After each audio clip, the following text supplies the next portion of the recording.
Si Red Rider po. So yung ating Red Rider tutorials 101. Ito na nangyari na guys na ito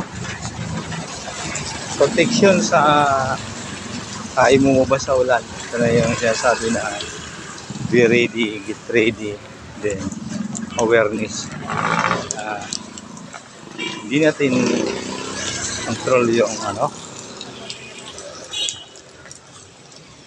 yung mangyayari, kaya ito na nga hindi natin asa. Buti na lang nakadala tayo ng panlaban sa ulan.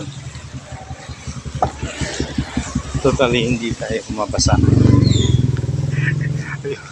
Ay mamaya maliligo tayo nito.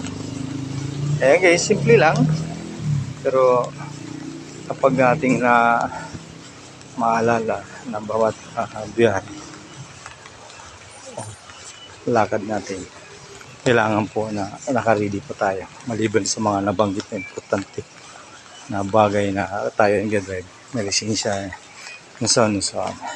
Ha? Magtunda na.